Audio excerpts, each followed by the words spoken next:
Hello, my loves, and welcome to Lean and Clean with Fitness Chef Christine. I am your host, Christine, and I hope that you have had an amazing Christmas.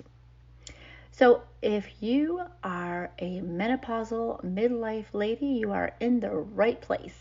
And today we're going to be talking about the space between Christmas and New Year's and how we can use it to our advantage.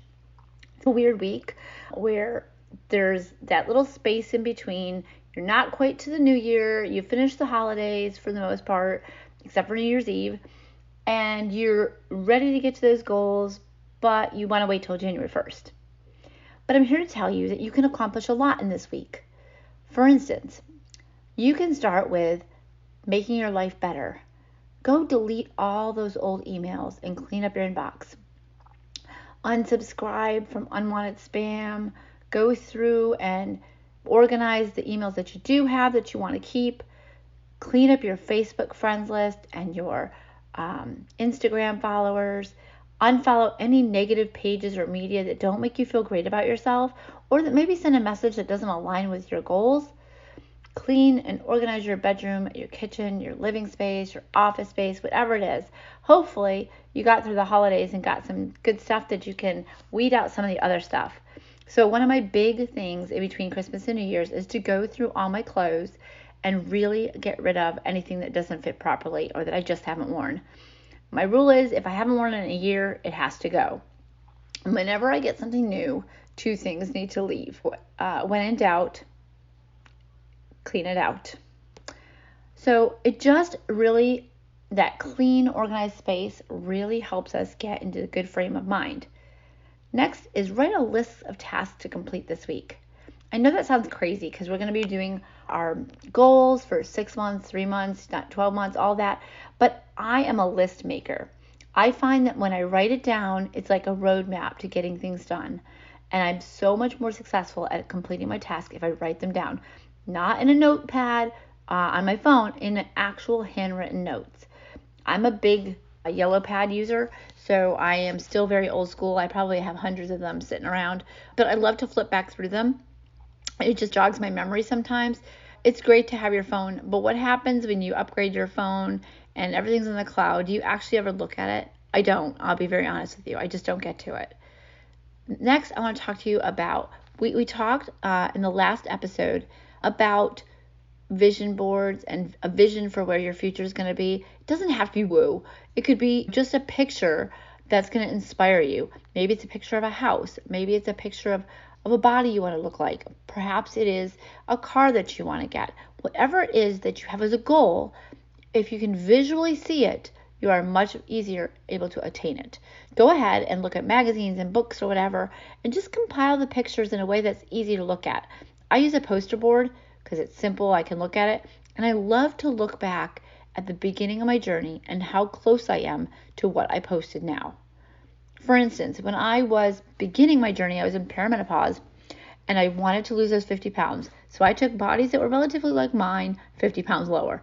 And I love to look back and see how close I got to that. I also had a picture of a farm, and we did end up moving to a farm. And lots of those things became reality. But had I not taken the time to map it out, it would not have happened. So I encourage you, write those goals down, and then from the goals we can make a plan of how we're going to get there. So vision boards is just a quick way to look at the goals in a visual way. And then I want you to print out a workout calendar. It could be a walking calendar. It could be something where you're doing strength training calendar. Whatever it is, whatever exercise you pick. Is it Pilates? Is it bar? Is it water fitness? Is it strength training? All of which I love, by the way. Print out a calendar and mark down what you're going to do each day. Now, okay, you don't follow it exactly. I bet you do a lot more than if you hadn't written it down. So mark my words, do it. Go ahead and print it out. If you're following a program, print out the provided workout calendar. If you're working with a coach, print out their calendar. Whatever it is you're doing, print it out so that you're accountable and you can check it off. And there's such a gratifying feeling with checking it off. I don't know about you, but for me, it makes all the difference. I'm a very motivated person by getting stuff done. My goal every day is to get as much stuff done during the day as possible and meet as many people as possible. I just love it. That's something I inherited from my mom. She was a people person. She loved to meet new people. And my dad was a worker bee. He just loved to work. Both of them are in heaven now, but they truly inspired me for the rest of my life. So why are we going to do all these things this week? Christmas can be really stressful, and coming into the new year can be daunting, especially if you made all these promises to yourself last year and you didn't quite hit those promises. By writing all this stuff down and getting rid of all the old stuff and deleting old emails and getting rid of unwanted people in our lives, we reduce that anxious, overwhelmed feeling. And having a written plan helps us feel less overwhelmed. And it could also help you make you feel maybe more accomplished once you check the tasks off. I know it does for me. And you want to get that momentum going before we get to the new year. So, as the crazy person that I am, I started last week a new 12-week program that came out with. I'm a big fan of Shanti. And even though I could write my own programs, I have found that starting this program, I have really taken it easy on myself. Good Lord, I am so sore. I have really pushed myself this week. I turned 56 and I wanted to come into 56 feeling my very best. So I decided to challenge myself to do this and to really push myself to use heavier weights and really apply myself with this. So I printed out the workout calendar and I'm just going after it. In addition to strength training, I do teach water fitness and I'm doing a Pilates challenge as well. So I get a lot of other fitness in there. I do a lot of walking, but this is something just for me. Because the other thing is when you're teaching, it's more about your students than it is about your own workout. Even though you do move your body a lot, it's not about your workout. So this is for me. And I'll tell you, it is really, all this soreness, I'm really embracing it. I love that feeling that I'm accomplishing something. The funny thing is, I also realized that because when I teach, my classes are 45 minutes, anything over 45 minutes seems to be a huge chore. It's more of a mental chore than a physical chore. I get to the point where I feel like this should be done already, and it's not. So I've had to break it up a little bit and trick myself into getting it all done in little bite-sized pieces. And if you'll recall, I have done episodes, and you can look back and see, I've done episodes on micro workouts. I am a big fan. It is episode 23 for those of you who want to look back. I'm a big fan of short mini workouts during the day, especially if you have a lot of crunch time.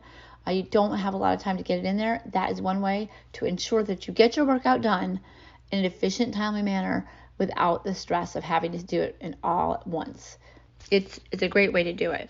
The cool thing is, if you're doing a program online, you can stop and start it, and you'll already know. You just pick up where you left off. Obviously, you want to go ahead and warm up again, but it's just a really good way to do it if an hour seems so overwhelming. It never used to for me, but as I've gotten older, I found that it's a little bit easier for me to break it up into smaller parts.